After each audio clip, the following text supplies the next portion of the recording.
Bismillahirrahmanirrahim. Assalamualaikum warahmatullahi wabarakatuh. Berita Al-Hijrah 30 Januari bersama saya Ardi Herman Marzi. Kita ke tajuk utama untuk malam ini. Guru selamatkan murid SK Kampung Pa Babang. Juga amukan lelaki kurang siuman membawa padah.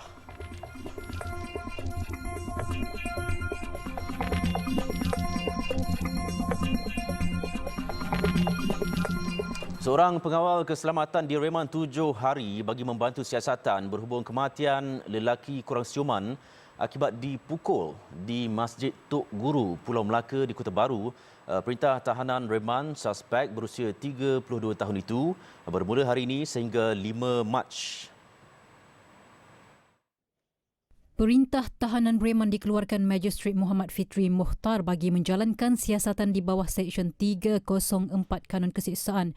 Terdahulu dalam kejadian jam 7 malam semalam, seorang lelaki yang dikatakan mempunyai masalah mental meninggal dunia dipercayai dipukul di Masjid Tok Guru Pulau Melaka, Kota Baru.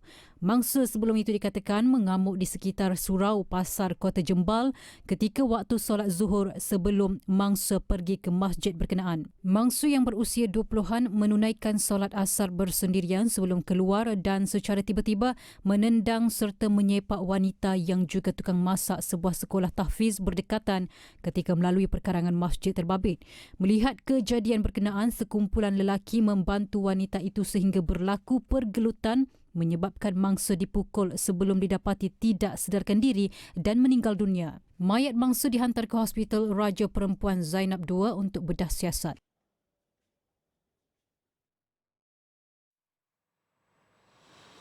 Manakala di Melaka, 2 beradik maut selepas motosikal dinaiki mereka terbabas sebelum terlanggar pokok di Jalan Gapam, Jasin. Dalam kejadian jam 4 petang itu, penunggang motosikal Hijaz Kasturi Ramli 19 tahun dan kakaknya Nurul Fakihah 21 tahun maut di lokasi kemalangan akibat cedera parah. Menurut bapa mangsa Ramli Merat, kedua-dua anaknya meminta izin keluar rumah sekitar jam 3 petang semalam untuk membeli donat di Air Keruh. Namun, sejam kemudian Ramli menerima panggilan orang awam memaklumkan anaknya kemalangan. Pada awalnya, dia beranggapan ia hanya kemalangan biasa sebelum terkejut dan sebab melihat tubuh kaku anaknya di atas jalan. Sementara itu, pemangku Ketua Polis Daerah Jasin, Assistant Superintendent Muhammad Fazil Osman berkata kemalangan itu membabitkan sebuah motosikal jenis Yamaha Y15 dan ketika kejadian, mangsa dalam perjalanan dari Gapam ke Air Keruh. Kemalangan dipercayai berlaku apabila motosikal dinaiki mangsa hilang kawalan sebaik tiba di lokasi kejadian lalu terbabas melanggar pokok. Akibat rempuhan itu, penunggang motosikal tercampak ke dalam longkang manakala pembonceng pula tercampak di tengah jalan dan kedua-dua mereka disahkan meninggal dunia di tempat kejadian oleh pasukan perubatan. Kes disiasat mengikut Seksyen 41-1 Akta Pengangkutan Jalan APJ 1987.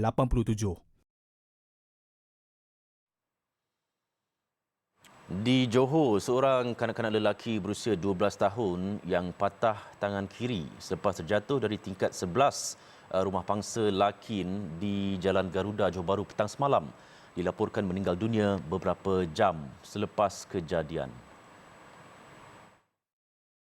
Ketua Polis Daerah Johor Bahru Selatan, ACP Raub Selamat berkata, kanak-kanak tersebut meninggal dunia semasa menerima rawatan di Hospital Sultanah Aminah HSA pada jam 12.30 tengah malam semalam. Laporan polis telah dibuat dan kes diklasifikasikan sebagai mati mengejut SDR. Semalam, kanak-kanak tersebut patah tangan kiri selepas terjatuh dari tingkat 11 rumah pangsa berkenaan pada jam 7.31 petang semalam. Mangsa ditemukan di bahagian bumbung kedai di tingkat bawah selepas terjatuh dari tingkat 11 daripada 15 tingkat bangunan itu. Sejurus itu, anggota bomba yang tiba di lokasi kejadian membawa turun mangsa dengan menggunakan pengusung sebelum diserahkan kepada pasukan perubatan untuk dibawa ke HSA.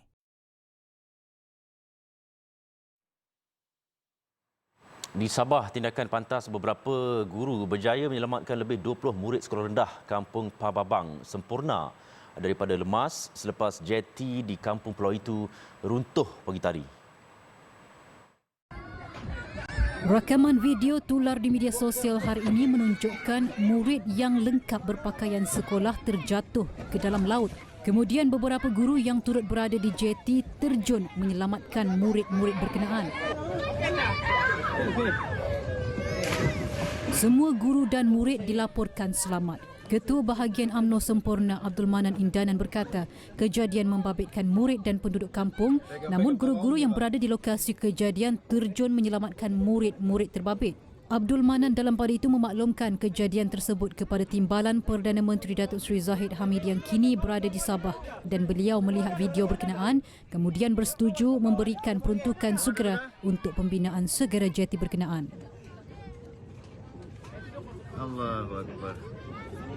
Manakala di Ibu Negara, seorang buruh binaan ditahan polis selepas dipercayai memukul ibu saudaranya. Ketua Polis Daerah Ampang Jaya ACP Muhammad Farouk Ishak berkata, kejadian didakwa berpunca daripada pertelingkahan di sebuah rumah di Jalan Maju Utama, Ampang. Kejadian dilaporkan berlaku sekitar jam 10 malam semalam.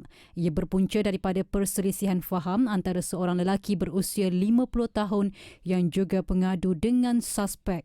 Suspek didakwa menumpahkan cat dan membuang botol minuman keras sehingga pecah di hadapan rumah. Suspek kemudian telah memukul ibu pengadu 70 tahun sehingga menyebabkan sakit di muka. Motif kejadian adalah wanita itu tidak berpuas hati terhadap suspek yang telah membuat sepah di hadapan rumahnya. Muhammad Farouk berkata polis berjaya menahan suspek berusia 36 tahun pada hari yang sama dan ditahan reman 4 hari bermula hari ini untuk membantu siasatan. Hasil semakan mendapati suspek mempunyai 3 rekod lampau yang melibatkan kes jenayah. Kes disiasat mengikut Seksyen 323 Kanun Keseksaan dan Seksyen 18A Akta Keganasan Rumah Tangga 2017.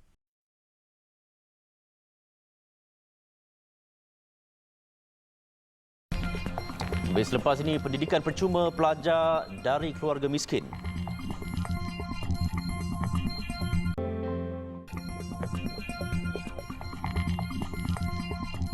Projek pengawalan Hakisan Pantai Tok Jembal Fasa 2 mampu memberi manfaat dan perlindungan jangka panjang kepada penduduk dan nelayan di kawasan berkenaan.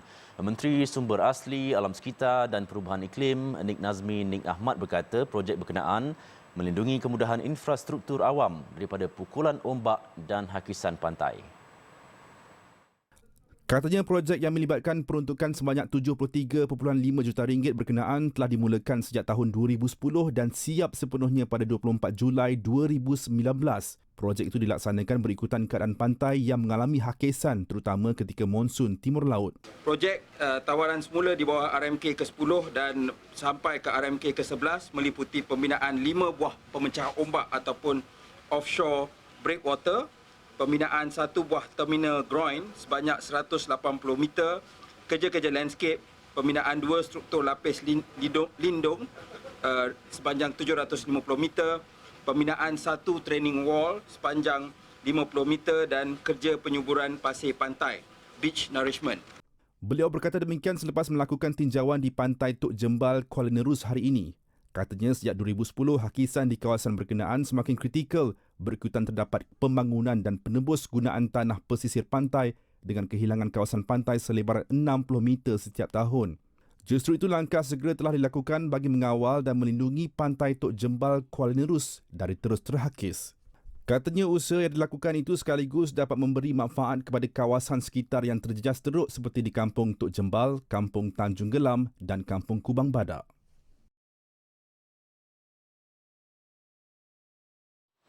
Kementerian Pendidikan Tinggi KPT menubuhkan satu jawatan kuasa bagi menyemak dan mengkaji semula dasar pendidikan tinggi nasional. Menterinya Datuk Seri Muhammad Khalid Nordin berkata jawatan kuasa itu hanya mempunyai 3 bulan untuk mengemukakan dapatan dan cadangan dalam menambah baik sistem pendidikan tinggi negara. Pertama, lanskap pendidikan nasional hari ini sudah menjadi semakin multifaceted. Kedudukan dan peranan semua pihak mesti dilihat dan diperkemaskan semula. Kedua, segala yang berlaku di sekeliling kita sama ada wabak kesihatan atau perubahan iklim atau krisis tenaga maupun kognitif war akan secara tidak langsung mengheret kita menjadi sebahagian daripada pemainnya. Beliau berkata demikian ketika menyampaikan ucapan perutusan Tahun Baharu 2023 di Putrajaya hari ini. Tambahnya, sektor pendidikan tinggi tidak hanya terbatas kepada penyediaan graduan berkemahiran demi sebuah pasaran kerja. Selain penyelidikan dengan deretan jurnal impak tinggi, malah ianya jauh lebih kompleks, rumit dan mencabar. Justru itu, negara memerlukan plan dan strategi yang lebih memuaskan, lestari dan kontemporari di samping dapat menterjemahkan aspirasi nasional. Untuk mencapai hasil plan dan strategi itu, beliau juga akan memastikan pemilihan kepimpinan di institusi pengajian tinggi IPT serta agensi lain di bawah kementeriannya menjadi lebih ketat dan teliti bagi mencari tokoh layak serta berwibawa. Sementara itu, Datuk Seri Khalid turut memaklumkan KPT menawarkan program pengajian percuma kepada pelajar generasi pertama dari keluarga miskin yang berjaya masuk ke universiti. Katanya mekanisme dan dasar berkenaan akan dibawa kepada jemaah menteri untuk disokong dan dijadikan dasar yang berkelangsungan. Sudah sampai masanya kita menggunakan pendidikan percuma untuk menamatkan kemiskinan. Kemiskinan mesti dibasmi dengan ilmu dan kemahiran, bukan bantuan sara hidup tidak berkesudahan. Menurutnya, perkara itu adalah salah satu daripada 3 strategi untuk memperbaiki akses dan rejim pembiayaan pendidikan. Manakala strategi kedua, KPT akan meneroka ruang pendidikan yang anjal dengan menggabungkan elemen bersemuka dan virtual dengan memanfaatkan platform digital dan teknologi sekaligus memberi impak kepada pengurangan kos pengajian yang signifikan. Dan ketiga, fungsi dan operasi Perbadanan Tabung Pendidikan Tinggi Nasional PTPTN juga akan diberikan nafas dan sentuhan baharu seperti mengkaji kesesuaian menjadikan PTPTN sebuah tabung amanah nasional. Usaha itu bagi mengurangkan beban hutang PTPTN serta memastikan kelestariannya. Baik, sepanjang tempoh Januari 2019 hingga Disember 2022, sebanyak 38,683 kes suluh telah didaftarkan di Mahkamah Syariah di seluruh negara. Menteri di Jabatan Perdana Menteri Hal Ehwal Agama, Datuk Dr. Muhammad Naim Mokhtar berkata daripada jumlah itu, 85% kes berjaya disuluh dan diselesaikan. Yang baki itu akan pergi ke mahkamah untuk dibicarakan.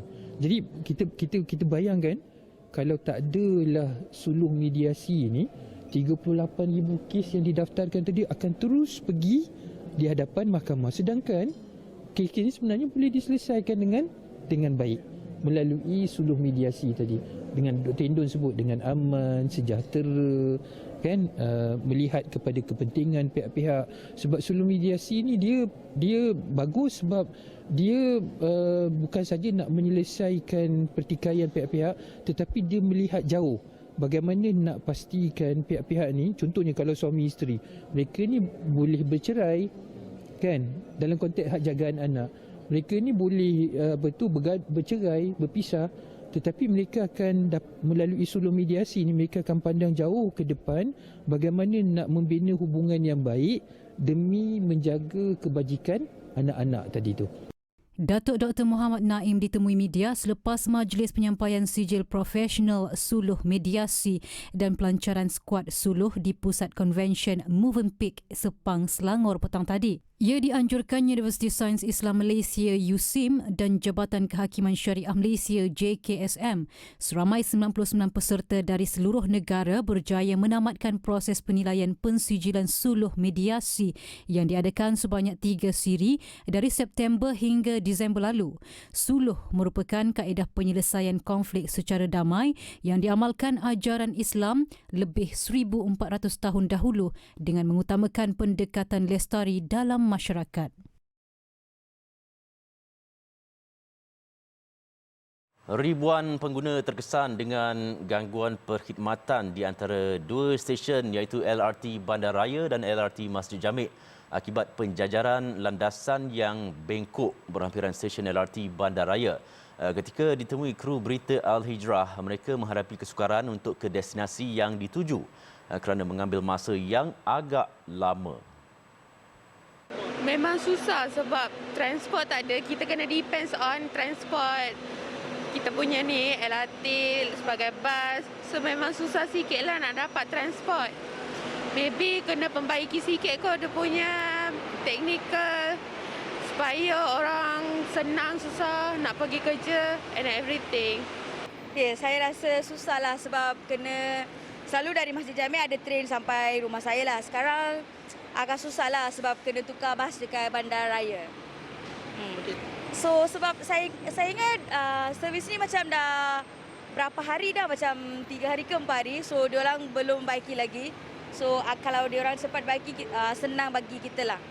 Saya dari UiTM dari Perak nak ke stesen PWTC, kena tukar dari Masjid Jamek ni ke stesen Bandaraya.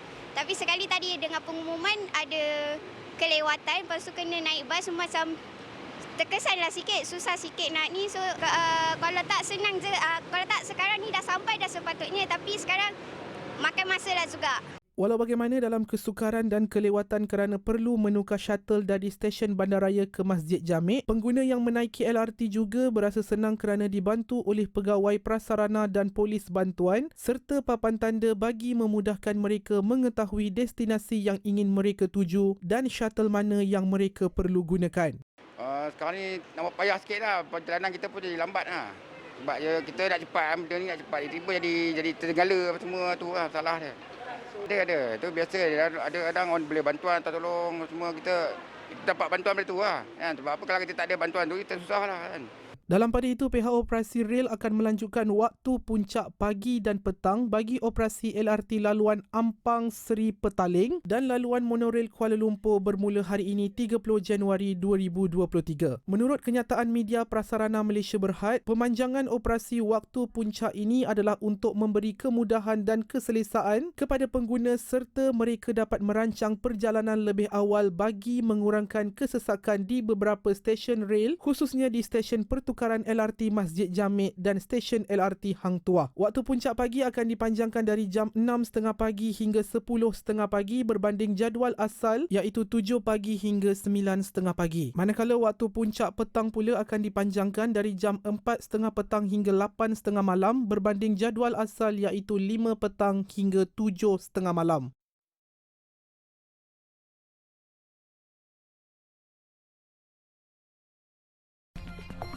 Selepas ini, pesawat sasar konvoi membawa senjata.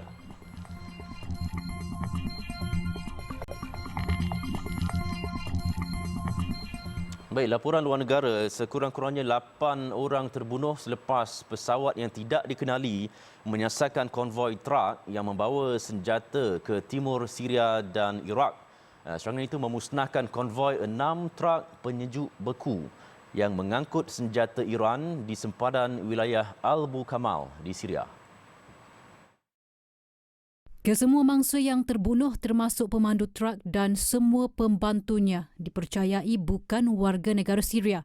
Tiada kumpulan yang mengaku bertanggungjawab ke atas serangan itu, namun Israel sebelum ini sudah melakukan ratusan serangan udara dan peluru berpandu terhadap tentera Iran dan kerajaan Syria. Disember lalu, Ketua Turus Angkatan Pertahanan Israel, Aviv Kohavi, memaklumkan rejim sudah melancarkan serbuan itu dan konvoi yang membawa senjata menuju Lebanon yang menjadi pangkalan Hizbullah disokong Iran.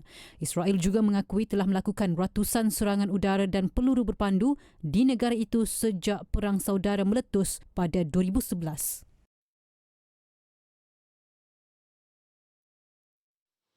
Di Nigeria, 20 orang maut dalam 2 kemalangan jalan raya berasingan di selatan negara itu. Nahas pertama membabitkan sebuah truk membawa kontena terbabas dan menghempap bas komersial. Manakala insiden kedua, truk bertembung dengan bas. Nahas pertama di jambatan dekat Ojulegba di hub komersial Nigeria, Lagos. Dalam kejadian itu, hanya seorang wanita yang terselamat, manakala 9 penumpang bas termasuk 2 kanak-kanak meninggal dunia. Kebanyakan mangsa terbakar dan identiti mereka gagal dikenal pasti. Siasatan lanjut mendapati trak hilang kawalan sebelum menghempap bas yang sedang mengambil penumpang. Manakala dalam insiden kedua, 11 orang terbunuh dalam kemalangan di kawasan perbandaran Odigbo dekat Ondo, juga berhampiran Lagos. Ia membabitkan sebuah trak bertembung dengan bas. Kejadian itu didakwa berpunca akibat pemanduan secara berbahaya. Kemalangan jalan raya sering berlaku di kebanyakan kawasan di Nigeria disebabkan kemudahan infrastruktur yang lemah. Selain kegagalan mematuhi peraturan lalu lintas, malah pihak berkuasa juga dikatakan gagal membendung kemalangan walaupun dasar menjadikan jalan raya lebih selamat sudah diperkenal.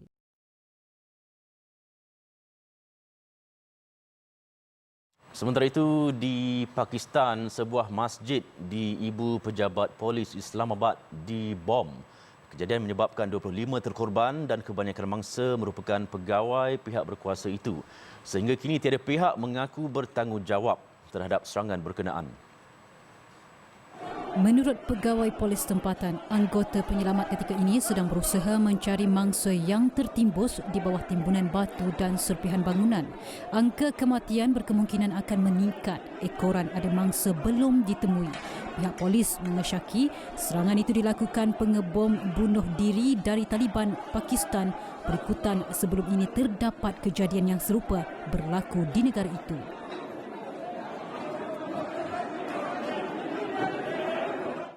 Di Amerika Syarikat, permainan bunga api dipercayai menjadi punca sebuah padang rumput berhampiran Jihad Field Stadium Arrowhead di Missouri terbakar dengan api marak. Kebakaran besar itu berlaku sejurus selepas acara perlawanan bola sepak tamat kira-kira jam 9.50 malam waktu tempatan. Dalam kejadian itu, api merebak dengan cepat disebabkan kawasan itu terdapat rumput kering dan keadaan itu memberikan cabaran kepada pihak bomba dalam melakukan kerja pemadaman disebabkan keadaan yang berangin serta kekurangan sumber air. Bagaimanapun, tiada kecederaan dilaporkan.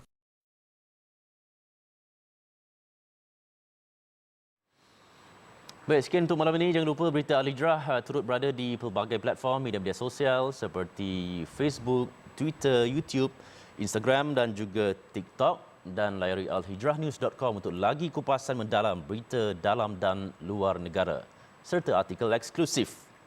Saya Arya Rahman, kita jumpa lagi. Assalamualaikum warahmatullahi wabarakatuh. Selamat malam.